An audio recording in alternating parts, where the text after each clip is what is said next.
చర్మకారుడి ఇంటికి వెళ్లి పెన్షన్ పంపిణీ చేసిన ముఖ్యమంత్రి చంద్రబాబు. మలకపల్లిలో చర్మకారుడు, డప్పు కళాకారుడు సనమంట్ర పోసిబాబు నివాసానికి ఏపీ ముఖ్యమంత్రి చంద్రబాబు వెళ్లి 4,000 రూపాయల పెన్షన్ అందించారు.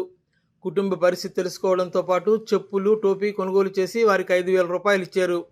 ఐటీఐ చదువుకున్న పోసిబాబు కుమారుడు మోహన్కు మెరుగైన ఉపాధి అవకాశం కల్పిస్తామన్నారు. ఇంటి నిర్మాణానికి అభ్యర్థించగా 3 లక్షల రూపాయల సహాయం అందించాలని కలెక్టర్ని ఆదేశించారు. 3 నెలల్లో నిర్మాణం పూర్తి చేయాలని, దుకాణం ఏర్పాటుకు స్థలం కేటాయించి ఎస్సీ కార్పొరేషన్ ద్వారా రుణ సదుపాయం కల్పించాలన్నారు.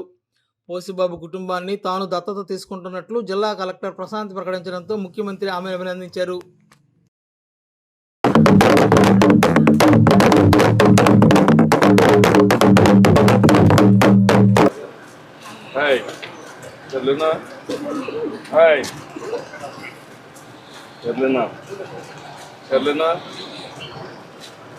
ఈ అవును స్లీప్లో